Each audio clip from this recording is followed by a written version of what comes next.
Modern air defense systems are built to stop fast, predictable threats. But on the night between March 17 and March 18, something over central Israel did not behave the way it was supposed to. Missiles were detected, interceptors were launched, some threats were destroyed, but then the sky changed. Objects began to split apart mid-air. Multiple flashes appeared where there should have been only one. And within minutes, parts of the Tel Aviv area were hit, leaving at least 2 people dead and visible damage across several locations. So here's the question that matters.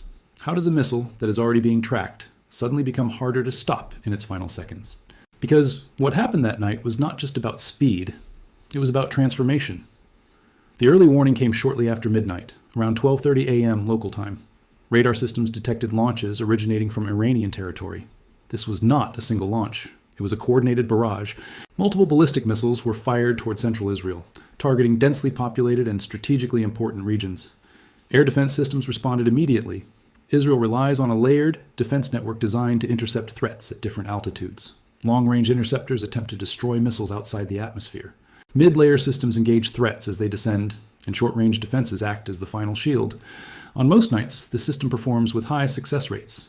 But this time, something unusual began to unfold during the final phase of the attack. And that is where the real story begins. Iran has spent decades developing its missile program with a very specific goal: to bypass advanced air defenses. Unlike air forces that rely on fighter jets, Iran has invested heavily in ballistic missiles as a primary strike capability. There are several reasons for this. Missiles are harder to intercept once they reach high speeds. They do not risk pilot lives, and they can be launched quickly from mobile platforms. But as missile defense systems improved over the years, especially in countries like Israel, a new challenge emerged. Single warhead missiles became easier to track and engage. Radar systems could follow one object, predict its path, and guide interceptors directly toward it. So the next step in missile evolution was not just about making them faster. It was about making them more complex and more unpredictable. That is where cluster-style payloads come into play. The missiles used in this strike were likely medium to long-range ballistic systems. These types of missiles can travel hundreds to over 1,000 kilometers. During their terminal phase, they can reach speeds between Mach 5 and Mach 10. At these speeds, reaction time becomes extremely limited. From detection to interception, defenders may have only a few minutes or even seconds to respond. But speed alone is not what made this strike different. The defining feature was the payload. At least one of the missiles appears to have carried a cluster-type warhead. Instead of delivering a single explosive impact, this type of warhead releases multiple smaller submunitions during the final phase of flight. This release usually happens at high altitude. The main body of the missile opens or separates, and dozens of smaller elements are dispersed over a wide area.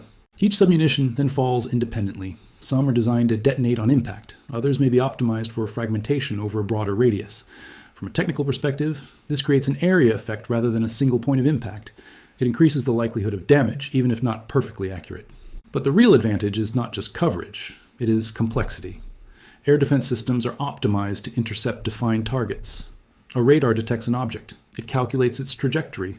An interceptor is launched to collide with that object at high speed. This process works best when there is a single target to track. But when a missile breaks apart, the situation changes instantly. One tracked object becomes many. Each piece may appear on radar as a separate return. Some may be large enough to track. Others may be too small, but still dangerous. And this creates a problem. Because interceptors are limited, each launch is a calculated decision. You cannot intercept everything. So the system must prioritize. Which objects are real threats? Which are debris? Which are decoys? And these decisions must be made in seconds. But there's another layer to this. Even if an interceptor successfully hits the main missile body, the warhead may already have dispersed its submunitions, which means the threat does not end with the interception. It continues. Multiple smaller objects still descend toward the ground. This is why cluster-style payloads are particularly challenging. They change the definition of success. It is no longer enough to destroy the missile. You have to stop what it releases. During the overnight barrage, reports indicated that multiple missiles were launched within a short time window. This was not accidental. It was part of a coordinated approach. When multiple missiles arrive at roughly the same time, the system must divide its attention, track multiple trajectories, launch multiple interceptors, manage multiple engagements simultaneously. This is known as saturation.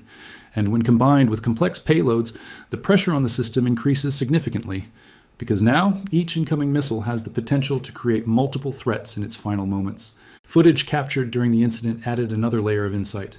Videos showed glowing objects spreading across the sky, not a single streak followed by an intercept flash, but a pattern of separation. small points of light drifting apart before descending. This visual signature is consistent with submunition deployment. However, it is important to be precise. Initial footage alone does not provide full confirmation. Different phenomena can appear similar: debris from interceptions, countermeasures, or other forms of fragmentation. That is why analysts rely on additional data: radar tracking, impact locations, and physical fragments recovered after the strike. Early assessments suggest that at least one missile behaved in a way consistent with cluster-type deployment. But investigations are ongoing. What is clear is this: the attack was not just about reaching the target, it was about complicating the defense, about turning a single threat into many, and about forcing even advanced systems into a more difficult decision space. But the deeper question remains: if this is how missile technology is evolving, then what does it mean for the future of air defense? And more importantly, can even the most advanced systems keep up? To understand why this strike matters, you have to look at what Israeli defenses were up against that night. Israel operates one of the most advanced multi-layered air defense systems in the world. Each layer is designed to intercept a different type of threat. Long-range systems target ballistic missiles outside the atmosphere. Mid-layer systems engage incoming warheads during descent. And short-range defenses act as the final shield over cities. Under normal conditions, this layered approach is highly effective. But the system is built around a key assumption: that each incoming missile behaves as a single trackable object. And that assumption is now being challenged. Ballistic missiles like the ones used in this strike can travel at extreme speeds. Systems such as the Iranian Khorramshahr series are believed to reach speeds between roughly Mach 8 and Mach 16 during flight. At these velocities, a missile can cross hundreds of kilometers in minutes. That leaves very little time to detect, track, and intercept. But speed is only part of the problem, because modern missile design is no longer just about how fast a weapon moves. It is about what it does before it hits. Cluster warheads change everything. Instead of carrying a single explosive payload, these warheads open during the final phase of flight. They release multiple smaller submunitions. Each one becomes its own falling threat. Some estimates suggest that dozens of submunitions can be dispersed across a wide radius, sometimes several kilometers in size. This creates a completely different challenge for defenders, because now the system is no longer dealing with one target. It is dealing with many. And here is where the difficulty becomes clear. Air defense interceptors are designed to hit specific objects. They are guided toward a predicted trajectory. They collide with the target at extremely high speeds. But when a warhead breaks apart, that trajectory is no longer singular. It fragments. Each submunition may follow a slightly different path. Some may be large enough to track. Others may be too small or too numerous to engage individually. This creates what analysts describe as a tracking overload. More signals appear on radar. More objects need to be classified. And more decisions must be made in a very short window. There is also a timing problem. Interceptors are most effective before the warhead separates. Once submunitions are released, the engagement becomes much harder, because now the system must either intercept multiple smaller objects or accept that some will reach the ground. And this is not just theoretical. According to multiple assessments during the current conflict, a significant portion of Iranian ballistic missiles have been equipped with cluster-type warheads, specifically to challenge these defenses. That suggests a deliberate shift in strategy. Not just to hit targets, but to complicate interception itself. Now combine that with saturation. Multiple missiles launched within a short time window, each potentially carrying complex payloads, each demanding attention from the defense system. This creates a layered pressure. First, the system must handle the volume of incoming threats. Then, it must deal with the complexity of each individual missile. And under those conditions, even a highly capable system can be stretched. Not necessarily defeated, but stressed. And in that stress, small gaps can appear. The real-world impact of this is already visible. Reports confirm that at least one missile struck near Tel Aviv, causing widespread damage in surrounding areas. Other locations experienced fires and disruption to infrastructure. This is the practical effect of area-based weapons. Even when defenses intercept many incoming threats, a single successful penetration can still cause significant consequences. And when submunitions are involved, the impact is spread across multiple points rather than concentrated in one place.